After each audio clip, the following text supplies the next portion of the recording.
kamu pelit sama hidup kamu, maka rezeki kamu juga pelit. Betul. Tapi kalau kamu berikan yang terbaik yang kamu bisa dan mampu, sebagai kebaikan kamu aminkanlah dengan amal soleh dan amal jariah, maka Allah akan berikan itu. Ya sama hal sama maaf ya, seperti kayak misalnya kita ke Betul. atau kayak Ya. di sana kan juga terkadang ada musik ada ritual atau mungkin yang environment lah. Waktu dulu kan masalah vaksin Ibu, vaksin Covid kan ada yang vaksin halal, ada vaksin yang menurut MUI haram itu seperti apa? Tips-tips apa yang Bu Hajah lakukan sampai sesukses ini gitu kan?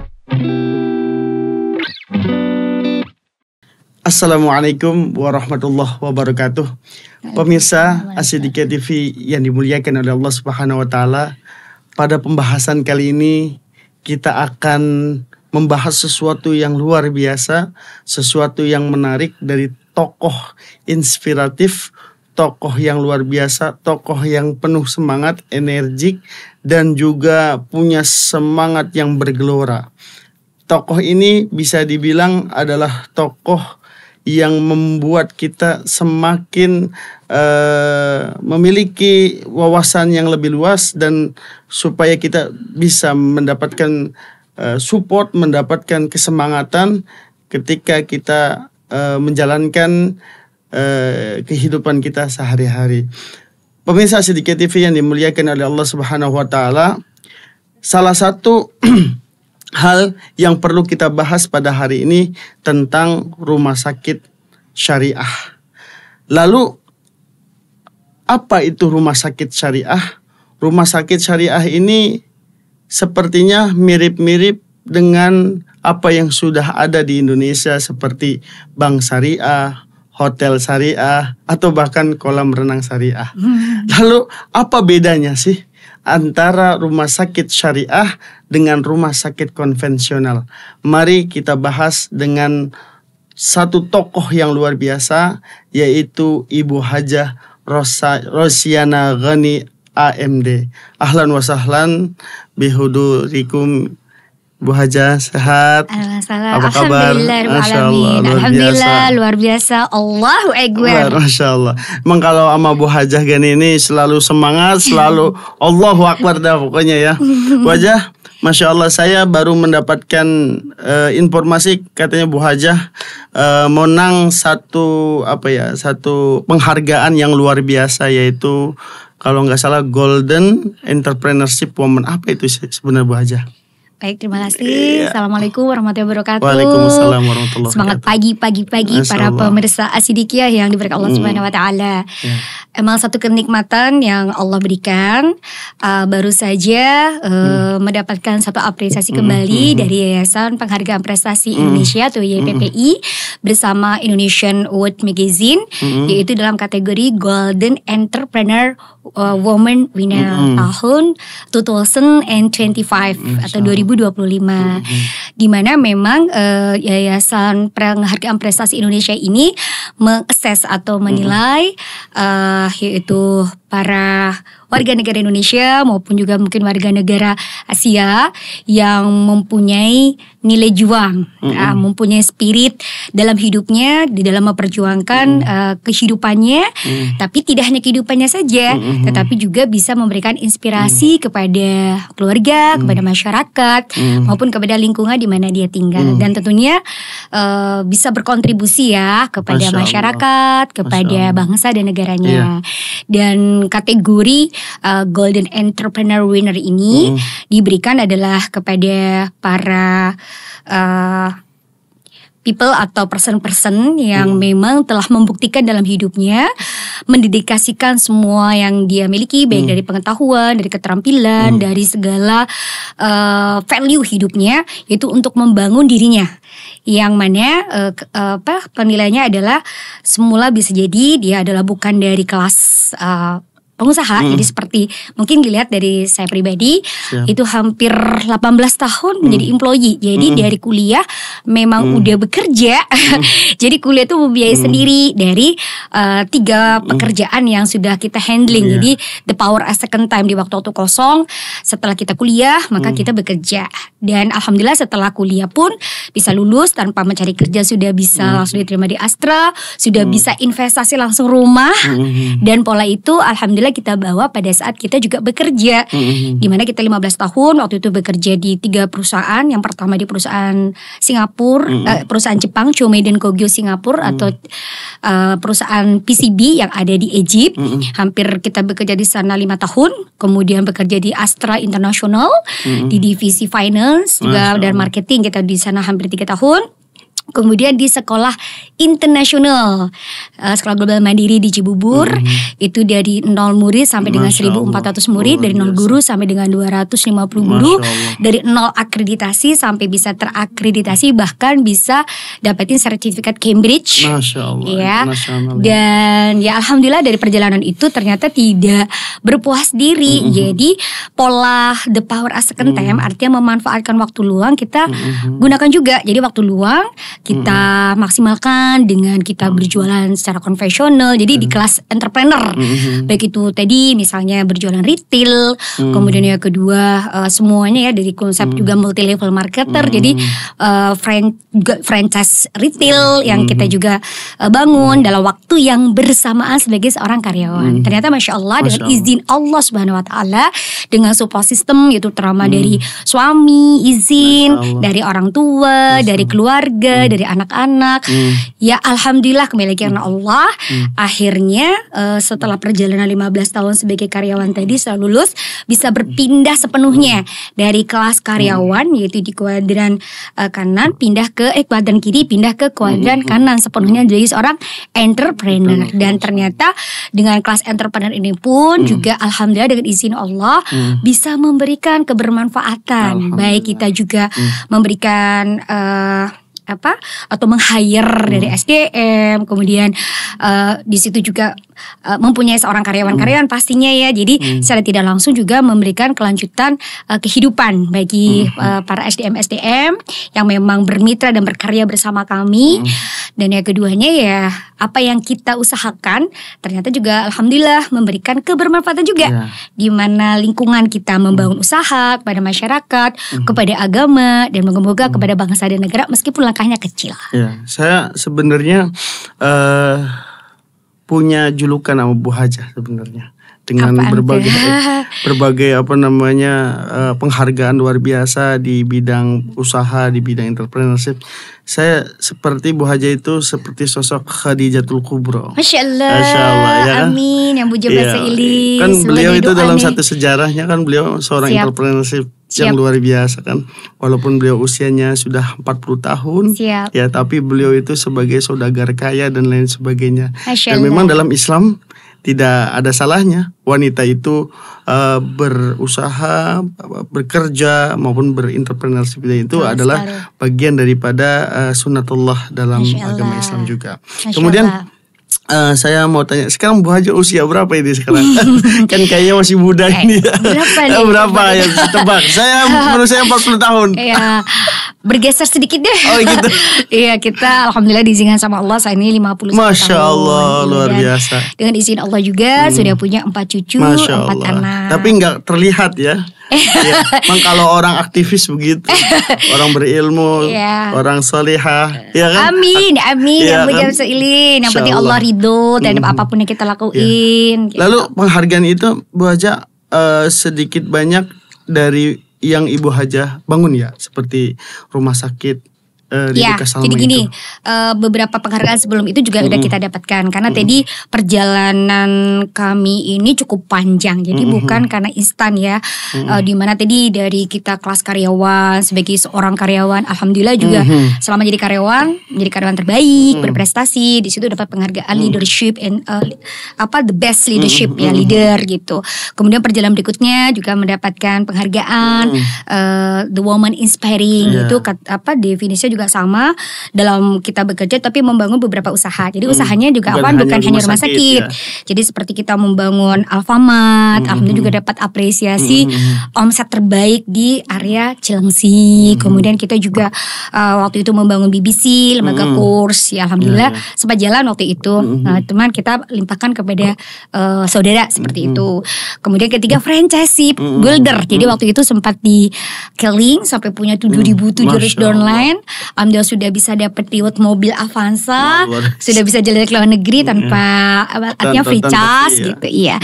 Dan kalau sampai hari ini ya beberapa usaha dibangun selain rumah sakit, Alfamart, kemudian juga Haus, kemudian berikutnya juga Rose Aesthetic Clinic, dan pastinya juga kita mendukung pada usaha putra putri kita. Jadi ada My Hempera Bot, alhamdulillah juga My Hempera sekarang sudah ada toko yang ketiga, dan Taksi Medika mohon doanya semoga Juni ini sudah upgrade jadi rumah sakit, dan insyaallah awal tahun 2026 jadi rumah sakit di lokasi sama yang kedua. Amin ya rabbal alamin. Amin, mohon doanya. Untuk saya ingin menariknya membahas itu Bu Haja tentang rumah sakit ya Ridho Kasalma. Ini Bu Haja ini mulai tahun berapa Bu Haja mendirikan rumah sakit? Sebetulnya tidak ada sedikit pun terpersit dalam hati, dalam pikiran dan dalam diri kami itu mempunyai rumah sakit loh Ustadz. Karena awalnya, kita tahu betul ya rumah sakit itu padat modal, harus cuannya besar. Gitu. Padahal kami keturunan yang luar biasa, ibu saya guru SD honorer, bapak pembuat furniture, keterbatasannya cukup besar, tapi kami bersyukur sekali dengan kondisi seperti itu. Akhirnya mencambuk bahwa kita tidak boleh berleha-leha, tidak boleh kita bersanteria, tapi kita harus berjuang sangat keras. Ternyata dengan perjuangan itu Allah ridho, apalagi dengan niat yang betul. Manjada wajadah, Masya Allah, akhirnya pelan tapi pasti Allah semakin mengangkat derajat kita sampai pada akhirnya seperti ini. Nah, balik lagi tadi, kami belum berani waktu itu untuk berpikir tentang punya rumah sakit karena banyak hal ya, padat modal, padat karya, padat masalah, jadi kompleks lah untuk semua halnya. Notabene sekali lagi background tidak cucuk meong. Dari sisi uang, terima kasih, assalamualaikum. Kemudian kedua, pendidikan juga bukan es tuntung, es mambu, es teler ya, bukan dokter cinta saja deh. Jadi kemampuan juga latar belakang pendidikan maupun dari sisi experience juga tidak memenuhi gitu. Berarti apa dong kok bisa sampai sejauh itu? Baik, kembali lagi cuma satu. Inama anamu biniat. Jadi semua itu berawal dengan niat baik, niat baik. Dimana waktu itu kita ingin membantu kakak saja, sesederhana itu. Karena spiritnya memang dari awal itu selalu kita mengingat ya dari rahimullah ayahanda tercinta itu yang selalu menanamkan nilai-nilai dan prinsip hidup. Bahwa satu tuh yang selalu beliau sampaikan, kamu selama hidup jadilah orang baik. Yang kedua, selama kamu jadi orang baik, prinsip kamu adalah visinya akhirat, apapun itu. Sehingga nanti duniamu akan ngikutin. Jangan pernah dibalik. Karena itu dengan hal orang baik dan visinya akhirat, maka insya Allah kita akan melakukan yang terbaik. Apapun yang kita lakukan, baik kita karyawan, baik itu franchise builder, baik kita entrepreneur, baik apapun profesi, atau bahkan kita seorang wanita, seorang istri, seorang ibu, maka apa yang kita lakukan cuman do the best, menjadi yang terbaik. Nah, itulah yang awal kami miliki. Melihat kakak sepertinya membutuhkan adanya satu pertolongan. Kalau itu kan kalau kita ketahui ada sebuah RB rumah bersalin. Kalau masyarakat Cikarang pasti kenal betul ada rumah bersalin Ridho Kasalma di tahun berdiri itu tahun 2007 waktu itu. Perjalanan akhirnya membuat kakak saya harus menjual RB tersebut. Dan qadarullah berusaha untuk dijual ke sana kemari, Allah belum menghendaki untuk bisa close gitu. Akhirnya ya ngobrol punya ngobrol. Dan yang kedua saya juga mempertimbangkan pernah punya experience sebelumnya yang notabene sama halnya kan, bukan SPD, tidak punya experience membangun sekolah. Kemudian yang ketiga tidak punya ilmu apapun, tapi dengan izin Allah dapat amanah dari owner Sekolah Global Mandiri, langsung dapat 5 fungsi. Jadi finance, kemudian yang kedua humas, yang ketiga marketer, yang keempat HRD, yang kelima GE. Masya Allah. Nah, berarti di situ alhamdulillah akhirnya dengan bantuan seorang konsultan dan ada satu keputusan, ada kemauan, ada do the best, ada komitmen dan konsistensi. Akhirnya Allah mengizinkan bisa menjadi sebuah sekolah yang sampai sekarang sudah menjadi 3 cabang. Berarti pola itu akhirnya saya pindahkan aja pada saat tadi sudah ada niat baik, keputusannya kan, oh ya membantu kakak, membantu saudara. Yang kedua, pertimbangan ada kemauan. Dulu aja sejarah bisa, masa nggak bisa? Berarti kan Allah bersama prasangka hambanya. Kalau kita berprasangka bisa, Allah kasih bisa. Kalau kita berprasangka mampu, maka Allah mampu. If you can, you can. Nah, itu yang jadi dasar awalnya. Hanya kami menyampaikan kepada kakak, Kak, bagaimana kalau kami masuk? Di mana definisi masuk ini adalah kami menjadi salah satu pemilik sahamnya, walaupun kami tidak bisa 100%. Memang waktu itu kita sempat, kembali lagi waktu kita membangun sekolah kan juga sholat dulu ya, istiqoroh, minta ridho suami. Yang kedua kita sholat dulu, meminta pertolongan Allah. Apakah ibaratnya kita punya satu, kalau orang Jawa itu ketetekan, artinya satu kemantapan. Yes or no, seperti itu. Waktu sekolah yes, ya.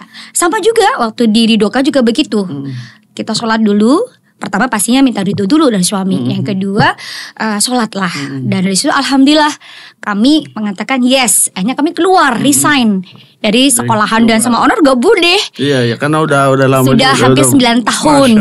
Dan memang dikasih authority lagi adalah untuk membangun yang kedua. Jangan pergilah, jangan keluar. Karena sempat juga kami dapat apresiasi rumah di kawasan elit Legenda Wisata karena salah satu prestasi di sekolah tersebut gitu.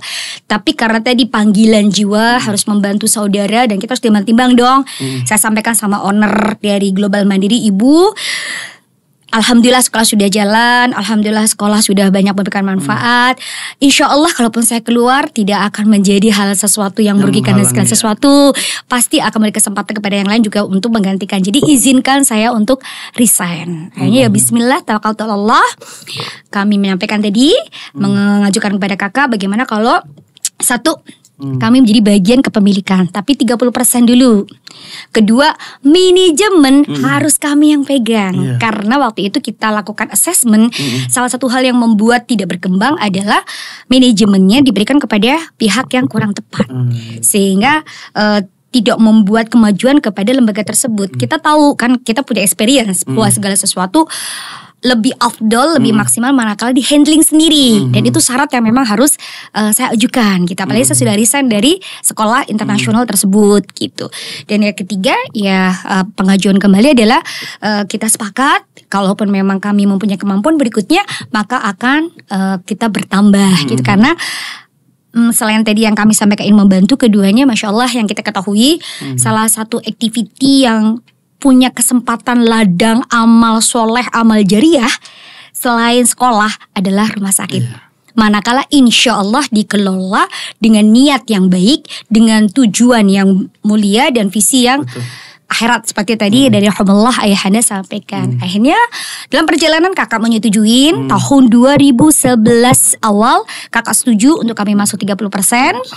Kemudian tahun 2011 mulai kita garap di pertengahan dan langsung upgrade dari statusnya rumah bersalin akhirnya bisa menjadi rumah sakit ibu dan anak di awal tahun 2012. Jadi kepercayaan saham kami itu di pertengahan 2011. Jadi gak ada 1 tahun, 6 bulan. 6 bulan, Masya Allah. Dari 2 bed langsung 15 bed. Karena kita masuk 30% kita bangun, beli tanah samping kita bangun dengan fasilitas ruangan dan fasilitas lainnya yang memang kita mampu dan bisa.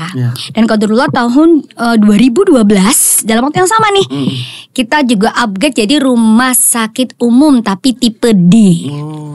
Oke. Dan di situ hanya berubah juga kepesertaan saham kami dari 30% menjadi 54%. 50% berubah lagi dari satu saham nih 70%, 70% jadi 80%, 80% jadi 90% dan terakhir itu 100% tahun 2016. Dan ternyata ya alhamdulillah yang kami syukurin ya subhanahu Allah. Ternyata memang betul inama anamu biniat Ustadz. Jadi Allah itu bersama betul-betul niat kita. Kalau niat kita baik, niat kita betul, niat kita ingin membantu orang, ya insya Allah Allah berikan itu gitu. Yes. Kemudahan. Dan salah satu tips yang memang kami lakukan, karena tadi kami tahu betul kelemahan kami, karena lebih banyak kekurangan daripada kelebihan. Tadi ya kita sampaikan modal, Masya Allah luar biasa. Allah maha kaya. Udah. Kedua dari latar belakang pendidikan gak memenuhin. Yang ketiga experience gak ada. Berarti apa yang kita lakuin? Satu hal, yaitu apa? Saya lagi kesulitan. Dalam ayat Al-Quran, Al-Surat Al-Insyirah menyatakan bersama kesulitan ada kemudahan. Maka kita harus kasih kemudahan ke orang. Salah satunya apa? Dari awal kita menginstal rumah sakit tidak pernah menolak pasien. Masya Allah. Jadi kalau itu mungkin belum ada tren BPJS tahun 2012. Jadi mesti ada kalau pasien masuk ke IGD harus ada jaminannya. Apakah itu umum atau asuransi atau apalah ya. Kalau nggak ada ya maaf Kati, jangan diambil tindakan atau dibantu gitu ya. Mana lu punya jaminan dan segala sesuatu gitu. Belum ada BPJS. Yes. Nah alhamdulillah sih dari awal itu sudah saya sampaikan kepada kakak dan kepada suami. Tolong ya saya mau pakai manajemen matematika Allah. Masya Allah luar biasa. Yang ini mungkin tidak setiap orang mau berani gitu. Itu apa? Manakala kita kesulitan, kan definisi kesulitan karena kita masih grow up, kita masih banyak kekurangan. Tapi kenapa harus kita memudahkan pasien? Bahkan qadarullah yang di IGD terkadang gak mampu bayar. Masya Allah. Kedua, dia pasien masuk ke rawat inap, kadang-kadang gak juga mampu bayar. Bayarnya kredit, mungkin salah satu rumah sakit yang bayarnya kredit kita kali Ustaz. Itu jadi salah satu kemudahan. Yes, itu. Ya, terus yang ketiga, ya alhamdulillah sampai perkembangan sampai sejauh ini pun, hari ini pun juga masih kebijakan itu kita pertahankan gitu. Kita punya unit ICU nicu-picu yang dimana kita tahu ICU itu selalu identik dengan ventilator. Ya, dan itu bunyinya tit kalau nggak ada duit nggak ada nggak bisa jalan. Tapi tidak dengan ridho Kak, kita yang terpenting patient safety, penyelamatan nyawa. Kedua, memudahkan orang untuk ditangani. Dan ternyata Masya Allah dengan prinsip seperti itu Tat, Allahu Akbar, di belakang itu adalah Allah semua yang memberikan jalan. Setiap ada kesulitan Allah ada solusinya. Kedua, tanpa kita sadar dimudahkan dalam izin operasional, dimudahkan bisa bermitra dengan dokter-dokter spesialis. Karena maaf ya, salah satu pekerjaan paling susah di dunia itu bermitra sama dokter spesialis. Apalagi kita yang bukan sepadan ya. Tapi ya, balik lagi ya Allah, kami cuma punya niat yang baik. Kami ingin jadi orang baik. Kami hanya punya dalam dunia, dalam hidup, selagi masih dikasihkan kesempatan yang terbaik dari Allah, ya punya visinya ngabdi sama Allah, visinya akhirat. Salah satunya itu tadi dengan operasional rumah sakit adalah kita matematikanya Allah, bukan matematika manusia. Matematika manusia 1 tambah 1 2. Kalau nggak ada jaminan kita bangkrut. Itu matematika manusia. Tapi matematika Allah beda.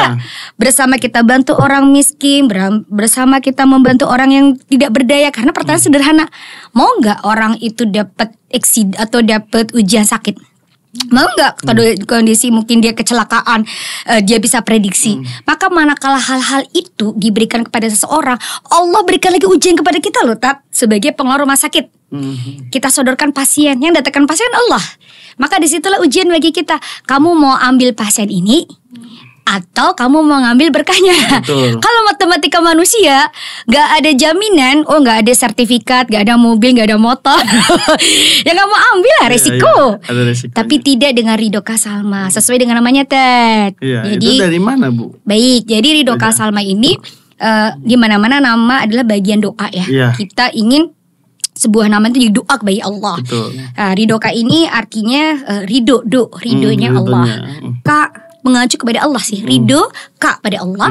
Salma ya, gitu ya, selamat dunia dan akhirat. Dan qadarullah Salma ini juga nama ibunda tercinta. Jadi sebagai birrul walidain kita kepada ibunda tercinta. Jadi kita combine, ya Allah, nama ini menjadi pengabdian kita kepada Allah, birrul walidain kita kepada orang tua. Saya kira waktu dulu namanya Ridho itu adalah pemilik dari suaminya. Salma saya. Gitu. Agak jadi bagian doa. Nah karena itulah tadi implementasinya begitu. Nah gitu Bu aja. Saya Kan ini Bu Hajah dari RB, RSIA, Rumah Sakit Umum Tipe D, Rumah Sakit Umum Tipe C. Kemudian juga dari luas awal cuma 371 meter, berubah jadi 1.250, berubah lagi jadi 1.700, berubah lagi 2.500 sampai sekarang 11.500. Nah, terus inspirasi syariah itu dari mana? Iya. Maksudnya, sebetulnya ya, waktu gimana? awal 2012 itu belum mengenal, belum terpapar, belum terpapar syariah. Balik lagi simple. Iya. Sebetulnya orang hidup itu Tat, berdasarkan yang saya aminkan loh ya Tat ya. Satu ada, apa sih niat hidup kamu? Apa sih tujuan hidup kamu? Apa sih visi hidup kamu? Kalau kita sudah punya seperti itu, maka tanpa sadar Allah akan terus menuntun nih hidup kita sesuai dengan apa yang menjadi visi kita.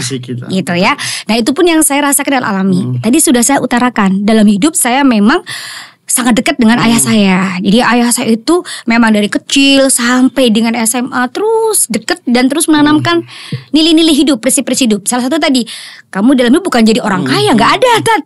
Apalagi tahu ya latar belakang kita. Yang ada cuma satu, kamu jadi orang baik. Kemudian yang kedua, visi kamu adalah akhirat. Yang ketiga, lakukan terbaik. Simple. Tapi dari situ dahsyat yang saya rasakan. Jadi saya aplikasikan formulari ini dimanapun saya berada. Saya sebagai karyawan, saya lakukan itu, saya jadi karyawan yang baik, disiplin, lakukan yang terbaik, tidak pernah berhitung dengan diri saya. Setiap ada tugas dari atasan, siap, kemudian cuma siap, gak ada yang saya tolak. Karena apa? Akan menjadi value untuk hidup saya. Mungkin di dalam keluarga juga lakukan yang terbaik, di masyarakat juga seperti itu. Nah, balik lagi juga tadi tentang konsep kesyariahan, belum terpapar tentang syariah. Yang ada adalah, ya Allah, manakala sekarang saya diamanahkan lagi dengan, tadinya udah sekolah tuh, walaupun bukan secara legalis bukan milik saya, tapi saya aminkan itu jariah. Karena apa? Dari nol gitu ya, Masya Allah, tanpa ada perhitungan apapun, bekerja kadang-kadang ada hitungan, tapi saya bahagia banget. Karena itulah salah satu itu sejarah. Ya. Yes. Saya membuat keberkahan daripada. Iya. Nah, ini kadang-kadang orang-orang suka kayak gini yang saya gajinya segini. Hitungan. Berarti kerja saya begini. Itu salah besar. Apa lo ya? Yang terjadi, kamu pelit sama hidup kamu, maka rezeki kamu juga pelit. Tapi kalau manakala kamu berikan yang terbaik yang kamu bisa dan mampu, sebagai kebaikan kamu aminkan ladang amal soleh dan amal jariah, maka Allah akan berikan itu dengan derajat yang kamu akan dinaikkan sama Allah tanpa terkira-kira. Itu yang saya aminkan begitu Tat. Siapa orang yang menolong hamba Allah, maka Allah lah yang akan menolongnya. Itu yang saya aminkan. Setelah kita bangun sekolah, ternyata batu loncatannya dahsyat. Langsung ke rumah sakit matematika, Allah semua itu Tat. Karena gak mungkin yang kita sampaikan. Nah, sama juga pada saat kita di rumah sakit, ya Allah nikmat banget ya. Jadi kita pernah mendengar sebuah kajian bahwa rumah sakit itu tempat yang sangat mulia. Kenapa? Doa orang sakit itu tidak hijab sama Allah. Pertama. Kedua, orang yang berkunjung ke orang sakit ada 7.000 malaikat yang mengiringinya. Kemudian yang ketiga, orang sakit itu butuh bantuan tadi. Setiap kita memberikan kemudahan jalan kepada kesulitan orang, maka kesulitan diri kita sendiri akan terbantu. Kemudian yang keempat, jadi amal jariah. Bisa jadi orang-orang sakit ini adalah kepala keluarga yang punya tugas untuk mencari nafkah. Manakala dia sakit, dengan tidak, semua kan Allah, kita meminta kembali kepada Allah, maka dia sehat, maka kita punya amal jariah loh Tat. Apa? Oh, dia bisa bekerja lagi, dia bisa menghidupi lagi. Nah, konsep ini saya kembali lagi adalah kepada Allah. Apa sih yang saya bisa kembali kepada Allah? Jadi belum syariat Tat. Satu, prinsip-prinsip syariahnya nih, bukan istilahnya dakwah. Iya, jadi saya pakainya dakwah. Satu, murotal. Jadi murotal Al-Quran itu sudah ada sebelum ada syariah. Terus yang kedua, bimroh. Itu tanya Ustadz Nasim tuh, Masya Allah. Dia pembangun doa gitu ya. Setiap hari beliau kasih bimroh kepada pasien-pasien kita. Kemudian yang ketiga, budaya tilawah Quran. Masya Allah. Itu sudah ada semenjak memang awal-awal kita mengoperasionalkan. Kemudian yang keempat, yang budaya sedekah yang kita bisa dan mampu. Dan ternyata dengan prinsip-prinsip yang sederhana seperti itu, kita istiqomah menjalankan, pelan tapi pasti mulailah Allah menuntun untuk semakin tahu, oh ternyata ada loh rumah sakit syariah. Dan rumah sakit syariah itu harus ABCD, karena ini juga pemahaman ya untuk masyarakat. Ternyata rumah sakit Islam belum tentu syariah. Oh gitu, itu bedanya ya? Beda. Tapi rumah sakit syariah insya Allah sudah menjadi rumah sakit Islam. Nah, inilah yang akhirnya kami dituntun lagi sama Allah, ketemu dengan orang baik, itu tadi kita dengan terjadi orang baik akan ketemu dengan orang baik. Betul. Ketemu dengan orang baik, diarahkan nih loh salah satu rumah sakit syariah. Akhirnya kita melakukan studi banding tuh. Di mana itu? Waktu itu ke Rumah Sakit Islam Bandung. Oh, di Bandung. Ya, kemudian ke Rumah Sakit Sari Asih Serang. Masya Allah pemiliknya dan manajemennya bagus-bagus, baik-baik. Itu tadi sekarang suka merinding ya. Manakala memang kita orang baik, akan orang baik terus tuh gitu. Diberikan kesempatan, kita langsung belajar implementasi kesariaan seperti apa. Kemudian juga hanya diajak ke lembaga yang namanya Mukisi, jadi lembaga yang menaungi, kemudian juga membimbing untuk rumah sakit yang menjadi rumah sakit syariah. Dan itu adalah melindungi rumah sakit syariah se-Indonesia. Akhirnya kita mendapatkan pembimbingan, dapat pembinaan untuk bagaimana kita mulai menerapkan prinsip-prinsip syariah dalam operasional rumah sakit itu sendiri. Akhirnya kita mulai dengan bismillah memberanikan diri tahun 2017 mulai berproses, 2018 dapat sertifikasi kesyariahan gitu. Nah itu Bu Aja, kalau misalnya apa sih bedanya, kan kalau di bank itu kan ada bank konvensional, bank syariah berkaitan dengan ribawi mungkin ya. Kemudian ada hotel konvensional, ada hotel syariah juga kan. Itu mungkin berkaitan dengan standarisasi pelayanan atau juga siapa yang masuk harus dia punya menunjukkan seperti surat nikah dan lain sebagainya kan gitu. Nah kalau untuk rumah sakit syariah ini apa bedanya Bu? Dengan rumah sakit yang konvensional gitu ya Tat ya. Kalau rumah sakit syariah itu adalah rumah sakit yang di dalam operasionalnya berpedoman pada makadir syariah. Yaitu tujuannya adalah pasti dengan prinsip kesyariahan atau prinsip Islamnya. Dimana kita ketahui kalau makadir syariah itu ada 6 hal dong. Satu adalah penjagaan terhadap agama, hifzuddin, penjagaan terhadap jiwa, penjagaan terhadap keturunan, penjagaan terhadap akal, penjagaan terhadap harta, penjagaan juga terhadap lingkungan. Kemudian yang kedua, rumah sakit syariah itu berpedomannya adalah pada DSN MUI nomor 107 tahun 2016, di mana di situ sangat jelas memberikan satu standarisasi penerapan untuk implementasi prinsip-prinsip kesyariahan dalam operasional sebuah rumah sakit. Kemudian yang ketiga, dalam Mukisi juga mempunyai satu standar sebagai rumah sakit syariah. Dan pada intinya kesimpulannya dari hal yang tadi kita sampaikan, ada perbedaan dong antara rumah sakit syariah dengan konvensional. Mungkin yang kita lihat itu ada 9 parameter nih. Perbedaan antara rumah sakit syariah dan konvensional. Yang pertama kita lihat dari prinsip operasionalnya. Kemudian yang kedua dilihat dari layanan kesehatannya. Yang ketiga sistem jaminan mutu halalnya. Kemudian yang keempat dari penjagaan aurat dan privasi. Yang kelima dari ibadah dan spiritualnya. Kemudian yang keenam dari edukasi Islami dan dakwah umat. Kemudian yang keenam dari akhlakul karimahnya. Kemudian dari yang ketujuh akad syariahnya. Kedelapan ya, dan yang kesembilan adalah dari profit atau bisnis orientednya. Kita bahas satu-satu nih. Yang pertama dari prinsip operasionalnya. Kalau rumah sakit syariah, prinsip operasionalnya pasti kalau kita rumah sakit setelah izin itu harus ada standar akreditasi. Kalau tidak standar akreditasi sama kayak sekolah lah, harus terakreditasi. Kalau nggak akreditasi nggak layak, gitu ya. Berarti kalau di rumah sakit juga begitu. Standar akreditasi adalah standar etika dan medisnya, itu sangat detail dalam implementasi itu. Tetapi kalau syariah ada makadir syariah, itu yang harus menjadi pertimbangan. Kalau rumah sakit konvensional hanya betul-betul based on pada standar dan etika dan medis yang tadi akreditasi. Yang kedua prinsip parameter dari layanan kesehatan. Kalau rumah sakit syariah adalah layanan kesehatan dan spiritual. Jadi pemenuhan spiritual juga terpenuhi. Kalau yang konvensional hanya layanan kesehatan saja. Ya. Kemudian yang ketiga dari sisi penjagaan aurat dan privasi.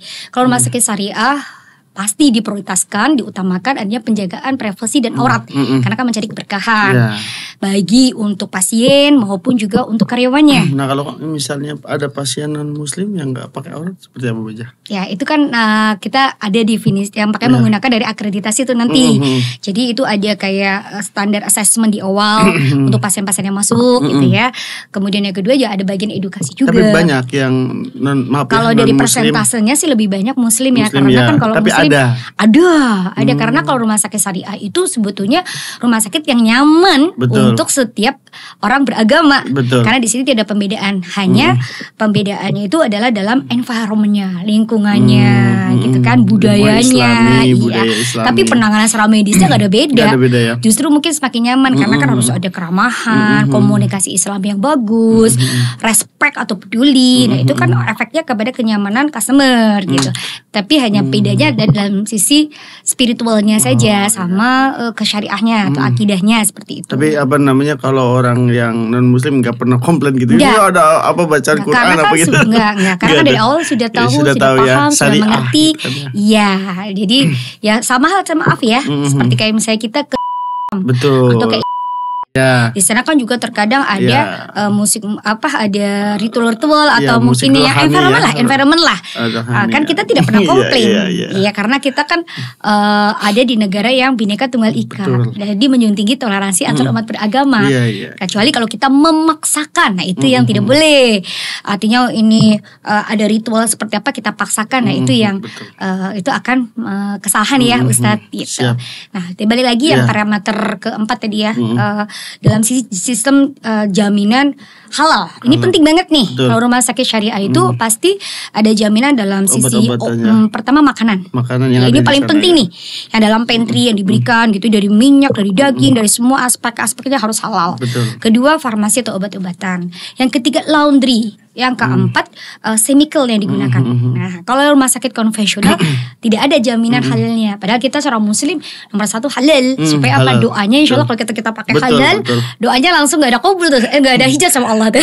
Insya Allah. Waktu dulu kan masalah vaksin, vaksin COVID kan ada yang vaksin halal, ada vaksin yang menurut MUI haram itu seperti apa? Ya kami mengacu kalau ya saat itu ya sesuai dengan himbauan dari MUI ya.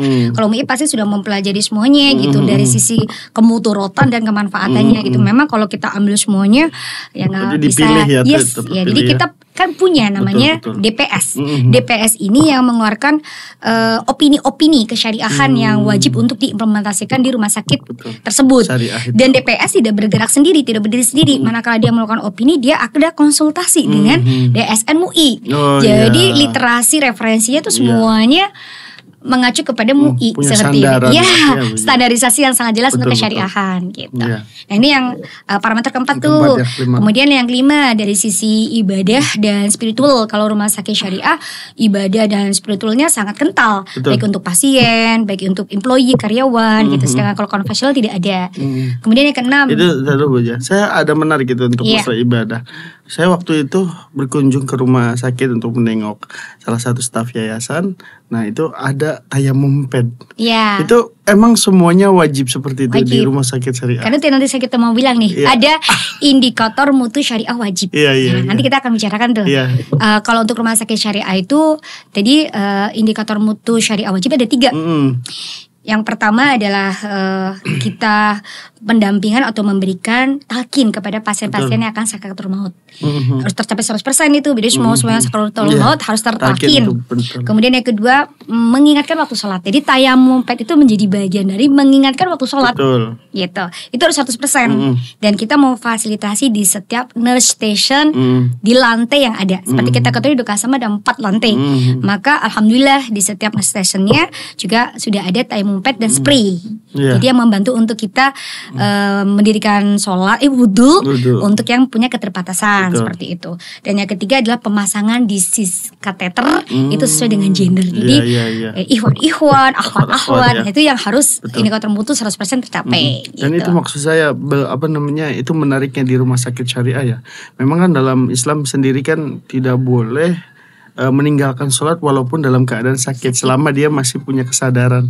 Dan memang kalau di rumah sakit biasa tidak ada tayamum pad sehingga dia susu. Nah ini Naci, sesuatu yang kita syukuri nih. Karena kalau rumah sakit syariah seperti kita sampaikan, ini merupakan indikator mutu wajib, yaitu mengingatkan waktu sholat. Jadi bagian mereka waktu sholat selain adzan, ada menyediakan tayamum pad dan spray di setiap nurse station. Pertanyaan berikutnya, siapa yang akan melakukan itu? Yang melakukan adalah SDI Ridho Kasalma.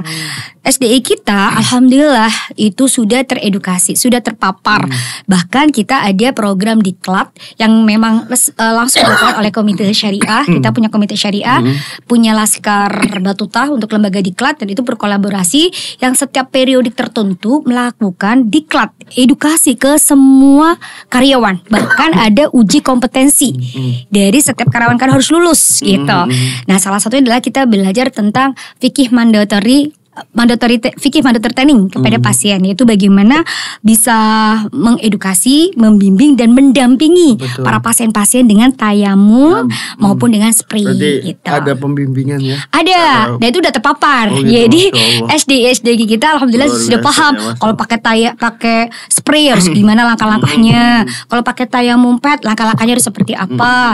Nah, alhamdulillah dari SD kita sudah teredukasi. Masya Allah. Luar biasa itu, saya sangat menarik gitu. Karena banyak yang orang lupa dengan ibadah. Waktu sholat, padahal kondisi apapun sholat tidak boleh ditinggalkan. Betul. Nah, ini kan menjadi satu spirit kita ya, Ustadz, untuk bagaimana kita berdakwah dengan cara-cara seperti itu. Jadi kalau untuk mentalkin mayit itu apa ketika nazak ya? Itu dari bimbingan rohaniawan ya? Oke, untuk kita bicara mentalkin kan juga bagian dari indikator mutu wajib syariah. Harus tercapai 100%. Itu definisi ada 100% ya? Iya, 100% itu berarti dari jumlah pasien yang kita sakaratul maut hingga innalillahi wa inna ilaihi raji'un. Semuanya harus terpapar talqin. Karena kita pada mengerti ya, Ki, salah satu tujuan akhir kita hidup kan kita berpulang ke rahmatullah dalam husnul khotimah. Insya Allah salah satu rahmatul husnul khotimah adalah kita bisa nyebut asma Allah dengan dibantu dengan talqin. Maka di rumah sakit syariah, khususnya rumah sakit Duka Salma, kita pun ada tahapan seperti itu. Bagaimana tahapannya?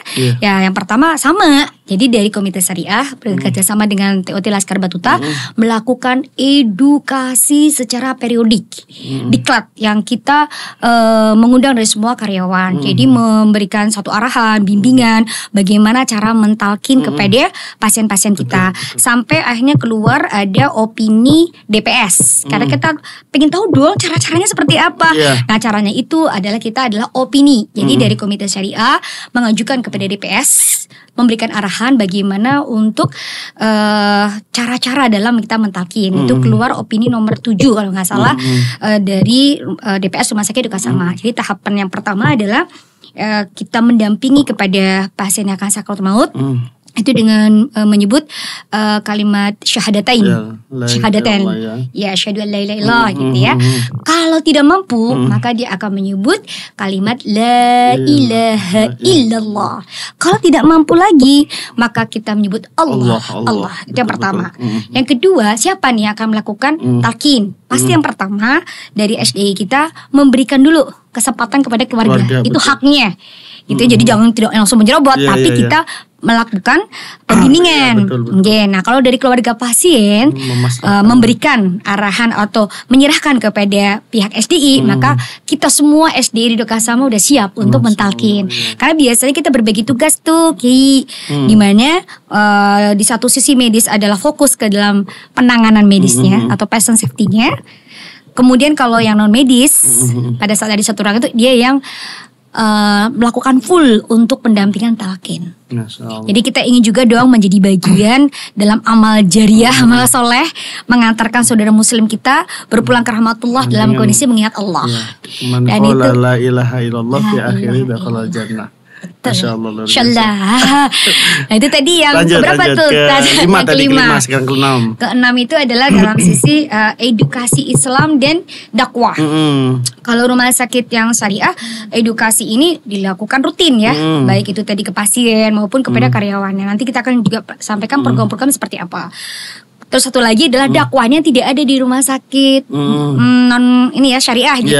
Itu dakwah baik kepada pasien, dakwah kepada employee maupun dakwah kepada umat. Jadi kita punya tanggung jawab untuk bisa berdakwah kepada lingkungan, kepada masyarakat, kepada umat yang maksimal harus kita lakukan. Tuh. Kemudian sebelum dilanjut, kayaknya diminum dulu aja. Seger banget nih pakai air asidiki ya. Masya Allah. Ini air yang penuh doa. Amin. Insya Allah doa dari orang-orang soleh, dari anak-anak talibul ilmi, barokah dan barokah. Masya Allah. Bismillah. Mohon izin Kay. Iya siap aja.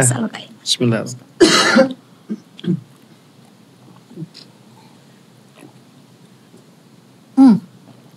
Seger pisan Seger. sampai glagluk-glagluk. Semangat terus wajah ini Masya Allah. Luar biasa. Kemudian selanjutnya Ya. apa aja? Yang ketujuh ya itu dari Iya. akad syariahnya. Jadi akad syariah ini juga sangat penting yang membedakan antara rumah sakit syariah dan non syariah. Kalau syariah pasti ada akad syariah yang sangat jelas antara masir, antara gharar, antara betul. riba, Riba. antara batil, ya kan, Betul, antara ya. haram. Sedangkan kalau rumah sakit non syariah kan tidak ada, Iya. hajar bleh aja. Nah di situ kan naudzubillah min dzalik lah, kita yang mencari keberkahan kan Tat. Umur cuma sekali Iya, gitu ya. iya. Hidup cuma sekali bukan umurnya. Hidup cuma sekali. Ya kalau bisa kan benar-benar kita mendapat keberkahan dari Allah. Allah ridho lah terhadap apapun Siap. yang kita lakuin. Kemudian parameter selanjutnya dari sisi akhlakul karimah. Ini penting. Karena kalau rumah sakit syariah itu sangat menjunjung tinggi akhlak bagi semua yang ada, terutama karyawan nih. Contoh kita ada program 3S, senyum, sapa, santun. salam. 3S plus doa. Jadi harus mendoakan kepada pasien, mendoakan kepada antar karyawan. Kemudian ada budaya untuk salam, assalamualaikum. Ada komunikasi Islami gitu. Nah kalau untuk rumah sakit non syariah kan belum menjamin. Betul. Ada hal-hal yang tadi ya environment atau budaya Islami yang perlu untuk diimplementasikan. Dan yang terakhir ada dari sisi, ini penting lagi nih, yang gak demen Siap. adalah dari sisi bisnis orientednya. Kenapa nih Tat? Sebetulnya motivasi kami untuk mendirikan syariah selain tadi yang kita sampaikan ya Tat, secara pribadi kita ingin ngabdi sama Allah, kita ingin berdakwah dengan apapun yang kita lakuin. Betul. Saat ini Allah ngasih amanah rumah sakit, ya rumah sakit jadikan untuk dakwah, oke? Yang kedua adalah salah satu perut ya, rasa memiliki kita sebagai orang muslim nih Tat. Di Kabupaten Bekasi itu ada 54 rumah sakit. Iya. Pertanyaannya, berapa persen yang sudah menjadi rumah sakit syariah? Belum ada ya. 3,5% rata-rata. Cuman baru 2 Iya. Doka Salma dan pada dari 54 rumah sakit Syariah juga. syariah. Nah, kenapa hal itu terjadi? Karena tadi elemen yang 9 terakhir yaitu profit orientasinya, bisnis orientasinya. Jadi kalau rumah sakit syariah itu dalam sisi bisnis pasti satu harus profit dong. Iya, Kenapa harus profit? betul. Sangat make sense. Karena kalau nggak ada profit gimana mau berkembang, mengembangkan, mau maju, iya, mau betul, bermanfaat, betul. mau bicara orang lain, diri sendiri harus diselamatin. Betul, siap. Kita nyelamatin orang lain, diri Iya. kita harus selamat dulu. Betul. Ya kan Tat? Betul. Nanti kalau kita nggak selamat kayak gimana gitu Iya. kan? Berarti butuh namanya profit. Kedua, sosial dan barokah oriented. Bicara barokah, kalau rumah sakit syariah itu tadi ada bagian zakat mal dan itu benar-benar strict dilakukan oleh rumah sakit Doka Salma. Dari zakat mal ini yang kita realisasikan dengan berbagai program-program dakwah dan syariah. Dan ini pasti akan sangat mempengaruhi dari profit yang harus Iya. didapatkan. Betul. Gitu ya. Apalagi ya tadi ya kendala-kendalanya banyak. Nanti bisa kita sharingkan kenapa orang banyak gak demen jadi rumah sakit syariah. Selain tadi dari sisi potensi untuk profitnya semakin kecil. Kemudian yang kedua seakan-akan nih berpikiran bahwa kalau rumah sakit syariah segmennya begitu sempit, begitu kecil gitu. Apalagi ini PR kita orang muslim nih. Kadang-kadang identik orang muslim atau sesuatu yang lingkungan muslim itu kotor, jorok, misalnya seperti itu. Betul. Nah ini yang harus benar-benar kita patahkan, harus kita tunjukkan semaksimal kita bisa dan mampu. Jadi itu yang bedakan ada 9 parameter tuh Tat. Ditambah lagi kalau rumah sakit syariah itu punya tadi ada indikator mutu wajib syariah. 3 hal yang gak ada di rumah sakit betul. non syariah. Yang pertama adalah memberikan pendampingan kepada pasien yang sakaratul maut. Iya. Pastikan ya, kita kan ya. ingin husnul khotimah dong. Betul, Masa mau meninggal nggak dibantu untuk talqin. Nah itu sangat merugi untuk kita. Kedua adalah mengingatkan waktu sholat tadi. Nggak ada kata excuse untuk kita mendirikan sholat. Berarti kita rumah sakit telah menyediakan fasilitas itu maupun SDI-nya. Yang ketiga yaitu pemasangan DC kateter itu harus sesuai dengan gender supaya tadi ya menjaga private dan aurat dan betul. barokah di situ ada. Iya. Kemudian rumah sakit syariah juga punya 9 pelayanan minimal yang harus diimplementasikan. Ujung-ujungnya barokah yang kita Iya, ingin dapatkan.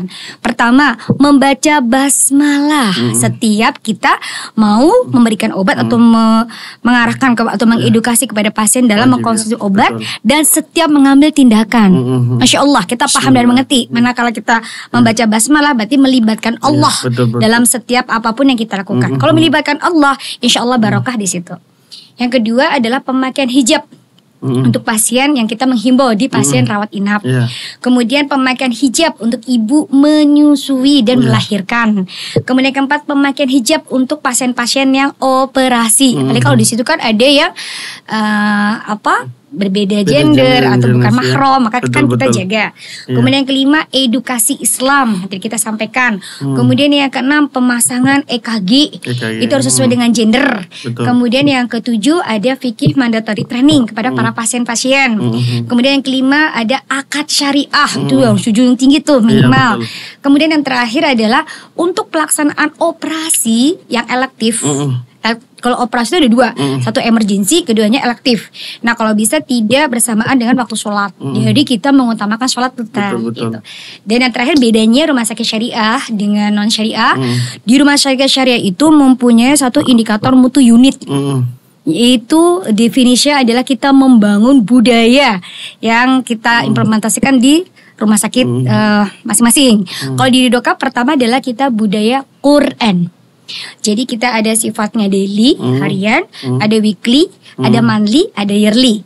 Kalau kita bicara daily, seperti kita dengar murotal Quran, itu daily. Kemudian yang kedua untuk SDI, ada budaya tilawah Al-Quran setiap pagi. Jadi setiap sebelum beraktivitas, setiap unit kerja, ada budaya membaca Al-Quran. Berapa menit itu Baja?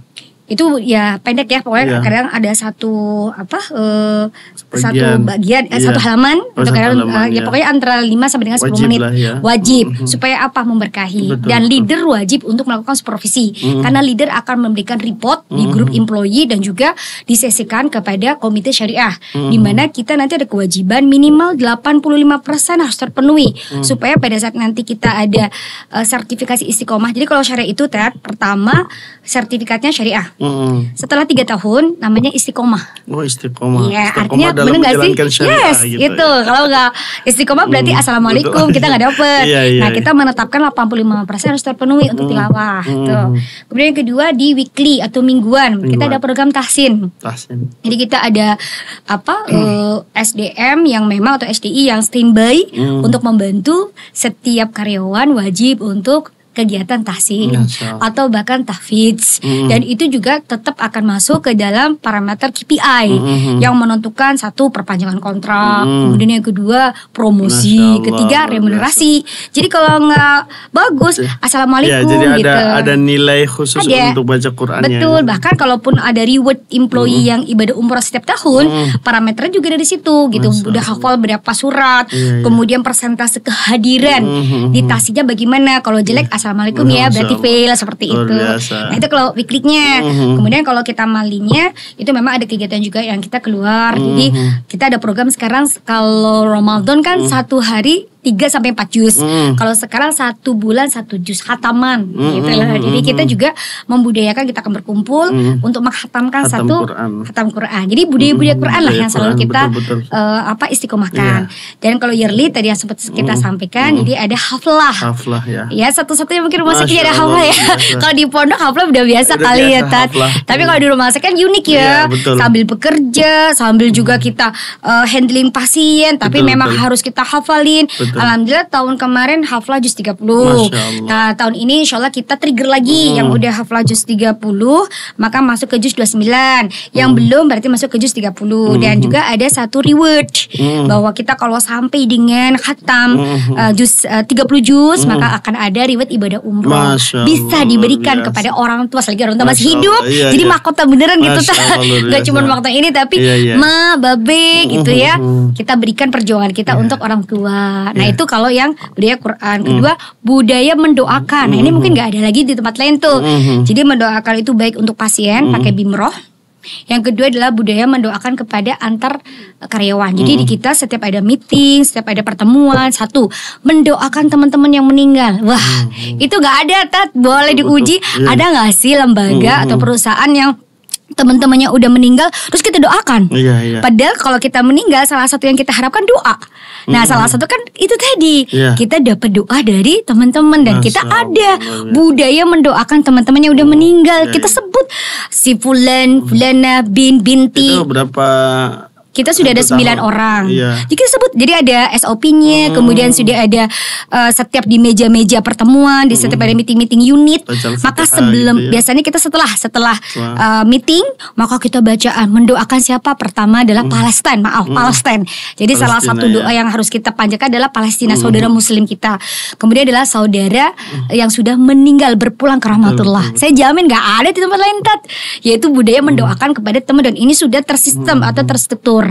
Nah itu kalau untuk employee. Kalau untuk pasien pasti tadi ya bimroh tiap hari. Kedua, setiap perawat ganti shift dari shift 1 ke shift 2, shift 2, shift ketiga. Kan pasti dia datang ke pasien. Supaya apa?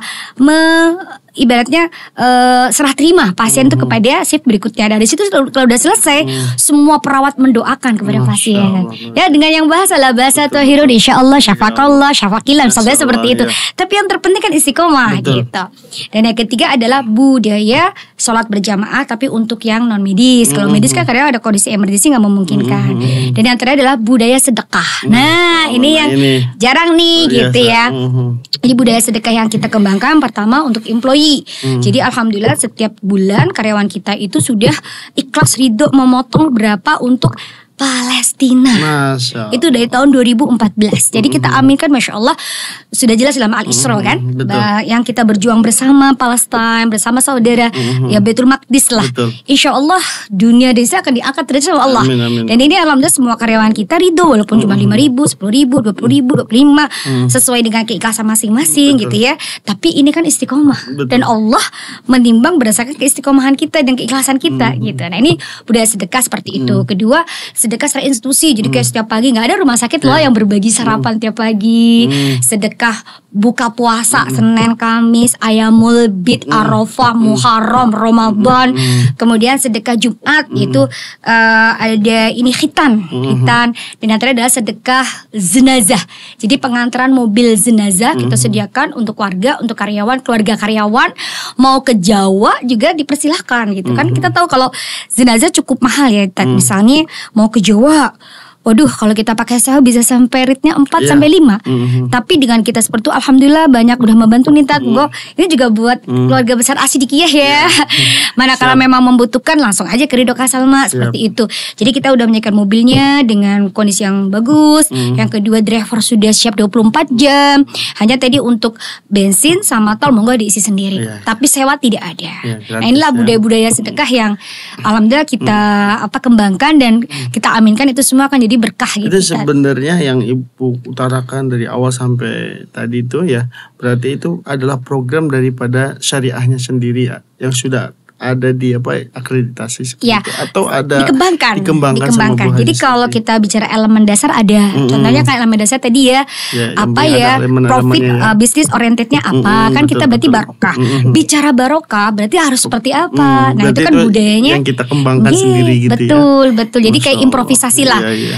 Ini inisiatifnya apa mau kita kembangkan. Berarti bisa jadi sendiri. Rumah sakit walaupun itu berlabel syariah beda-beda ya program-programnya. Iya. Dalam tadi ya untuk mutu unit, kemudian dari sisi program-program CSR-nya, program dakwah. Nah, kalau dakwah kan Ridho kan luas tuh. Kita ada kemitraan dengan ponpes-ponpes. Contoh kayak ini Asidiyah. Wah, kita nggak mau berhitung. Kita bergandeng tangan, bersinergi bersama. Ya Allah, moga-moga jadi amal jariah bersama-sama. Kalau bukan, maaf ya, sesama umat muslim siapa lagi? Kalau bukan sekarang, kapan lagi? Orang maaf ya, yang non muslim aja kuahnya kuat. Bagaimana dengan kita? Berarti udah nggak usah muluk-muluk, yang kita bisa dan mampu di sekitar kita. Ya udah kita bergandeng tangan. Apa yang kita bisa dan mampu kita support. Yang penting kita ikhlas dan kita istiqomah. Kedua, kita punya komunitas binaan juga. Itu apa? Misalnya dengan sedekah rombongan. Ini penting nih. Sedekah rombongan itu kalau boleh Ustadz bisa review, itu ada di se-Indonesia. Dengan activity yang sangat sederhana, membantu orang duafa yang sakit tanpa sulit dan berbelit-belit. Maksudnya apa? Kadang-kadang orang duafa gak punya jaminan, Tat. Kebingungan, sakit.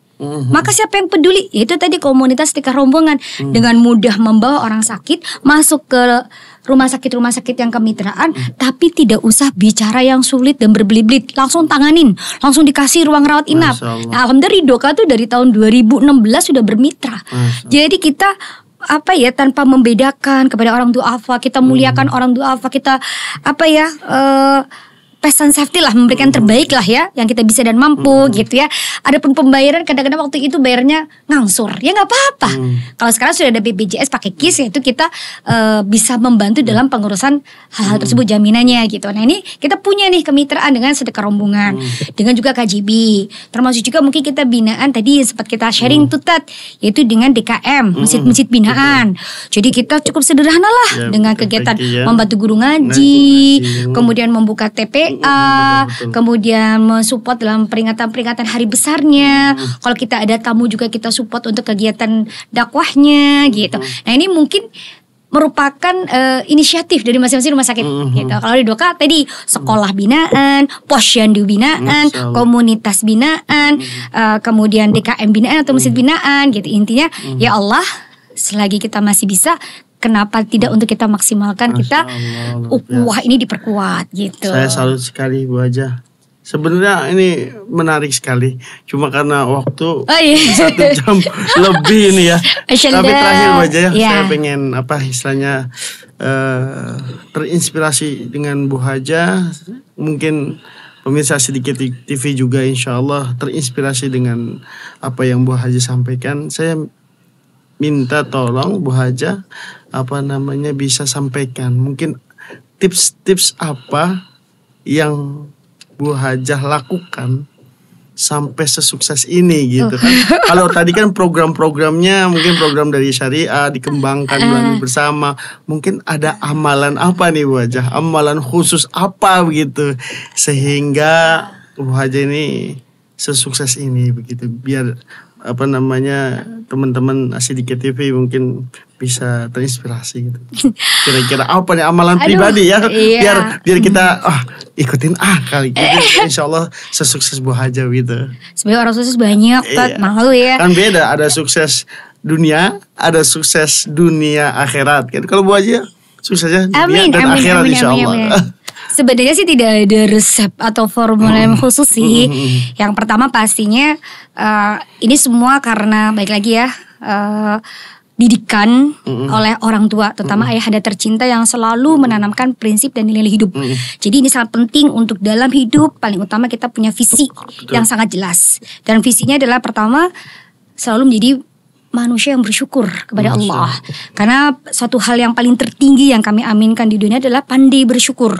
Bersyukur kita udah lahir, bersyukur kita sempurna, bersyukur kita masih punya otak, bersyukur kita punya aset, yaitu dengan kesempurnaan segala sesuatunya, bersyukur dengan segala hal yang Allah sudah berikan, bersyukur kita seorang Islam, bersyukur kita sebagai umat Rasulullah. Nah salah satunya berarti kalau kita umat Rasulullah, berarti kita tinggal mencontoh apa yang Rasulullah sudah lakukan. Sesederhana itu sebetulnya.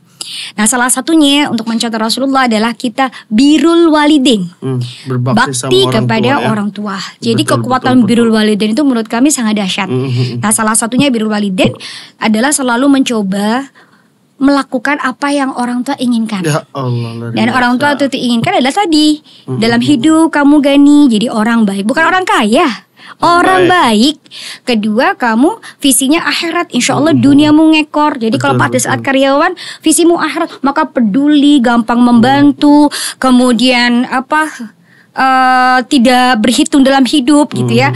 Terus yang berikutnya ya menjadikan sedekah itu sebagai lifestyle. Itu yang keinginan orang tua, sedekah itu kan luas. Sedekah itu tidak harus dengan harta, tapi memang model kata orang tua saya, sedekah harus kaya. Pertama kayak hati dulu, kayak jiwa, kayak pikiran, supaya apa? Kita mudah untuk berbagi yang kita bisa dan mampu.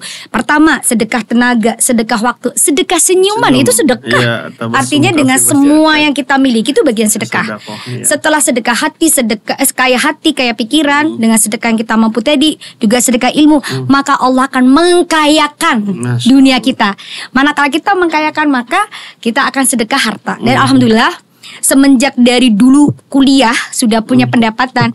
Apapun bukannya ria ya kan Kiai. Betul. Itu Tahadus hidup. binni'mah. Ya, hidup itu harus selalu positif. Mulut harus bisa yang positif, tidak berkata-kata yang buruk, tidak mudah mengejudge orang, kemudian hanya ada senyuman dan kata-kata yang positif. Manakala kita punya sesuatu yang ilmu, ya sebarkan walaupun kita cuma satu ayat ataupun sedikit ilmunya. Nah, manakala kita punya penghasilan, maka istiqomah dalam sedekah harta. Karena kita tidak tahu, walaupun waktu itu di kuliah saya 2.000, 5.000, tapi setiap hari tidak pernah untuk tidak bersedekah. Itu sebagai ikhtiar buminya. Kalau ikhtiar langit ya sedekah diri, yaitu dengan istiqomah dalam ibadah. Ini juga orang tua yang menuntun. Jadi jangan sampai tadi ya, kalau bisa sholat on time supaya rezekinya kita on time.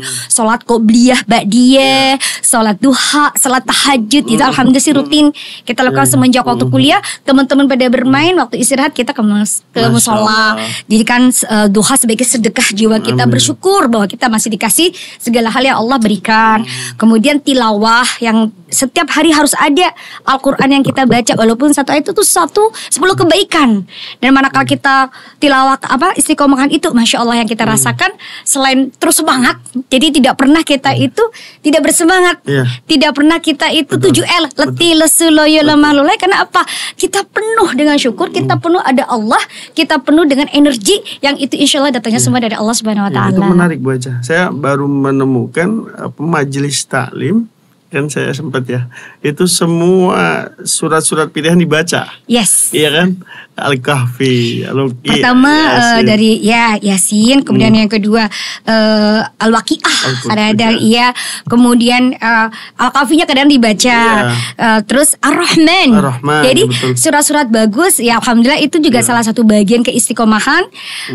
Setiap hari tidak pernah lepas dari surat-surat pendek, tapi istiqomah, karena Allah tuh sebetulnya mencintai sesuatu bukan banyaknya, tapi dari istiqomahnya. Jadi kita cari yuk amalan apa yang senantiasa istiqomah kita lakuin, walaupun itu kecil.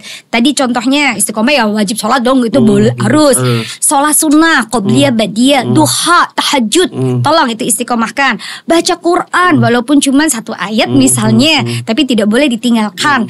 Kemudian surat-surat tadi bagus seperti Yasin, Al-Waqiah, Muluk, Ar-Rahman. Kalau Jumat adalah Al-Kahfi. Dan pastinya jadikan sedekah sebagai lifestyle kita. Masya Allah, berarti ada berapa tadi? 3. Ya, 3 ya? Itu semua ujung-ujungnya adalah birrul walidain. Ingat ya, kalau kita mencintai orang tua, maka lakukanlah yang terbaik. Karena segala kebaikan mengalir kepada orang tua kita. Termasuk juga sebaliknya, kalau kita buruk berarti mengalir semua kepada orang tua. Jadi insya itu semua ya Ustadz, saya merinding Masya Allah. Manakala kita lakukan seperti itu, yang saya rasakan anak pun akhirnya memberikan hal yang sama seperti apa yang saya lakukan. Artinya saya berpikir seperti itu. Sekarang anak-anak Masya Allah, saya punya anak 4, semuanya tidak pernah merepotkan, semuanya penghafal Quran. Kemudian yang ketiga adalah semuanya dapat beasiswa kuliah di luar negeri tanpa ada beban membiayai kepada kita. Kemudian mereka pada menikah muda. Setelah menikah muda mereka punya usaha masing-masing tanpa merepotkan. Dan yang saya syukurin adalah manakala mereka punya usaha, semangatnya apa? Sedekah. Dan mereka cuma satu, ingin bahagiakan Ibu. Masya Allah. Jadi yakin dan percaya bahwa apa yang kita lakuin insya Allah akan diikutin lah oleh anak-anak kita. Ikum tanam tuai, kita menanam sesuatu hasilnya sesuatu. Menanam mangga hasilnya pasti mangga. Nggak ada Allah memberikan menanam durian hasilnya adalah semangat, nggak ada. Sesuai dengan apa yang kita tanam. Jadi kita terus bersemangat untuk menjadi orang baik, untuk orang yang punya visi yang baik, punya semangat birrul walidain, bakti kepada orang tua sebaik-baiknya. Insya Allah kita punya keturunan akan sayang sama kita. Masya Allah, Bu Hajah, luar biasa paparan yang Bu Hajah lakukan. Tapi sebelum kita akhiri, saya mungkin meminta Bu Hajah ada pesan atau tidak nih, khusus untuk masyarakat umum yang mungkin sedang mencari kesehatan namun mendambakan nilai-nilai Islam. Nah, apa pesannya untuk masyarakat umum Bu Hajah? Terima kasih Kak Adi. Bismillahirrahmanirrahim.